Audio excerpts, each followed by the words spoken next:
अस्सलाम वालेकुम, मैं हूं रासिम खान और आप देख रहे हैं सवाल तो बनता है। जैसे कि मैंने आपको बताया था कि 21 तारीख को अल्ताफ हुसैन का केस जो दानिश अहमद साहब ने जो है वो दायर किया है, उसकी आज हेयरिंग थी और उस हेयरिंग में क्या हुआ उसका अहवाल तो मैं आपको बताऊंगा। पर उससे पहले आप एक वीडियो देखें जो मैंने आपसे पहले भी अपनी कुछ वीडियोज में जिक्र किया था कि शोहदा की फैमिली के साथ MQM पाकिस्तान का जो रवैया है वो ये खातून क्या कह रही हैं, वो आप इस वीडियो में खुद ही मुलाहिजा करें। मैं इसके ऊपर और कोई कमेंट नहीं करूंगा। लेटर मेरे पास है, अब मैं जो करूंगी ना ये सब देखेंगे। क्या मसला क्या आपका? मुझे जॉब चाहिए, हर हाल में चाहिए। मेरे शौहर ने इस तहरीक के लिए जान दी है। बाजी आप अंदर आके बैठे। भाई मैंने बहुत सुन लिया। बाजी बाजी शहीद की फैमिली की ये कदर है। क्यों है ये कदर है। 8 साल हो रहे हैं, अगले महीने में 8 साल हो जाएंगे। नहीं बाजी आए। मैं अब रिलैक्स नहीं हो सकती। मेरा बच्चा शुगर का मरीज है। जब मेरी बेटी पैदा नहीं हुई थी तो वो इंतकाल हो गए, ठीक है। जब वो पैदा हुई 15वें दिन इन्होंने मुझे LIC बनवाने के लिए बुलवाया। 20 से 25 दिन में LIC बना भाई। अच्छा तो बाजी आपका नाम क्या है? मेरा नाम शबीना है। मैं अब्बासी शहीद के जो है ना KMC अब्बासी शहीद में मेरे हस्बैंड एम्प्लॉय थे। नाम क्या था उनका? नाम था नदीम अहमद वल्द फजल अहमद। कब शहीद हुए थे? सन 2015 में।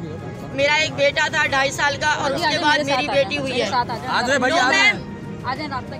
जैसे कि आपने देखा कि इस वीडियो में खातून क्या कह रही हैं, उनके घर में शोहदा हैं और उनको किस तरीके से जॉब के ऊपर बताया गया कि उन्हें जॉब दी जाएगी और फिर रेस्ट ऑफ द स्टोरी वो अपनी ज़बान से खुद बता रही हैं। इसके ऊपर आप क्या समझते हैं और क्या सोचते हैं मुझे कमेंट में बताइएगा। दूसरी बात यह कि आज अल्ताफ हुसैन के केस की हेयरिंग थी जो इस्लामाबाद हाई कोर्ट में हुई। वकला ने अपने इनिशियल दलाइल पेश किए जिसके ऊपर जस्टिस साहब ने उन्हें अल्ताफ हुसैन के नाइकॉप वाले केस के साथ मर्ज करके बोला है कि दोनों दरखास्तें साथ सुनी जाएंगी।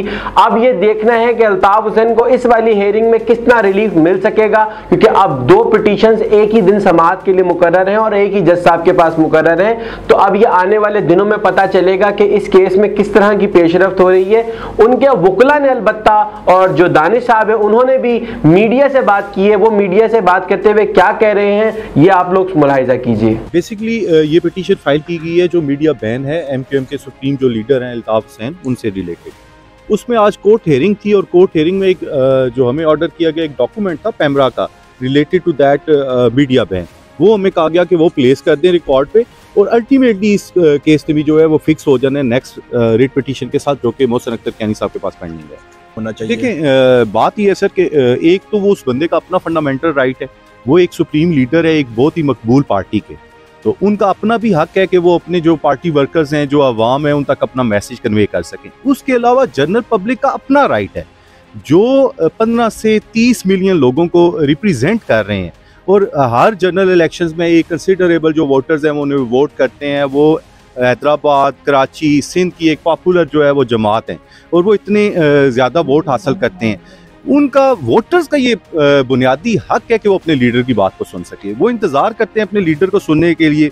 लेकिन हमारी बदकिस्मती ये है कि 2015 से अब तक एक बहुत ही मकबूल लीडर को जानबूझ के मीडिया से जो है वो दूर रखा गया है। हालांकि आप देख लें कि जब तमाम लीडर्स को ये हक हासिल है और हर वोटर जो है वो सुनना चाहता है अपने लीडर को, तो अल्ताफ हुसैन साहब के भी वोटर्स का ये राइट बनता है कि वो अपने लीडर को सुन सकें। इसके हवाले से मैं यही कहूँगी कि एज अ इंडिविजुअल हो या किसी पार्टी के लीडर के हवाले से हो तो फ्रीडम ऑफ स्पीच हर बंदे की है, ठीक है। वो मीडिया पर आए, वो किसी भी स्टेज पे कुछ भी कहना चाहे। तो इस हवाले से इसलिए आज हम पिटीशन में अपीयर हुए हैं कि जी जो उनका राइट है वो उन्हें दिलवाया जाए। तो इंशाल्लाह हमारी पूरी कोशिश होगी कि जो जहाँ तक पॉसिबल हो और जिस हद तक उन्हें इसमें रिलीफ मिल सके वो हम करवाएंगे। देखिए विदिन 7 डेज उन्होंने कहा है जी कि वो जो लेटर पैमरा को उन्हें चाहिए वो हम अटैच करते हैं फाइल के साथ, तो उसके बाद इंशाल्लाह फिक्स हो जाएगी। तो हमारी ट्राई यही होगी कि जो दूसरी रिट पेंडिंग है ऑलरेडी उसके साथ हम इसे भी फिक्स करवा दें। तो जो भी जहाँ तक फिर रिलीफ हुआ बाकी फिर अदालत पे हमारी ट्राई है और इंशाल्लाह कोशिश पूरी करेंगे। वो पासपोर्ट और उनके नेशनल ID कार्ड से रिलेटेड है जी, और उस पे भी उनसे पैमरा से यही कमेंट्स मांगे गए हैं कि आप बता दें कि अंडर व्हाट लॉ आप ये कैसे कर सकते हैं कि एक शख्स जो पाकिस्तानी नेशनल है या डुअल नेशनल है आप किस कानून के तहत जो है उसे उस पर बैन कर सकते हैं, उसके CNAC को और उसके पासपोर्ट को सस्पेंड कर सकते हैं। वो उससे रिलेटेड है और उसमें अभी कमेंट्स आने हैं। नहीं मेरा नहीं ख्याल ठीक है ना, क्योंकि देखें ये एज अ फॉलोवर उन्हें कह रहे हैं, ठीक है। तो बीइंग अ फॉलोवर, कोई भी बंदा किसी भी पार्टी के लिए अपनी या अपने किसी लीडर के लिए कुछ भी वोट मांग सकता है, ठीक है।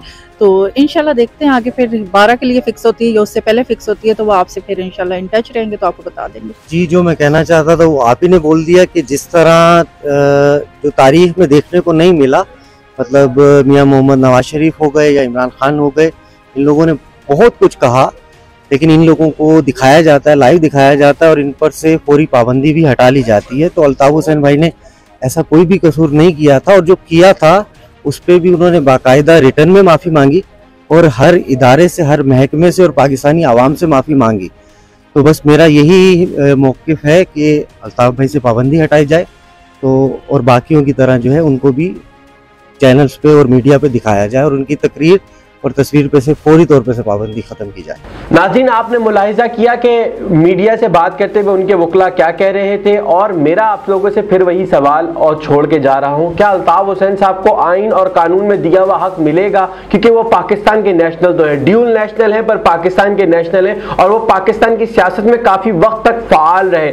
क्या हमारे इदारों को जब नज़र नहीं आया कि जब वो पहले सियासत पाकिस्तान में कर रहे थे, और ये कैसे किसी इंसान से राइट लिया जा सकता है? एक सवाल अलबत्ता यहाँ पे उठ सकता है कि ये जो हक है वो अल्ताफ हुसैन साहब का डायरेक्ट है, उन्होंने क्यों डायरेक्ट केस में वो फरीक नहीं है?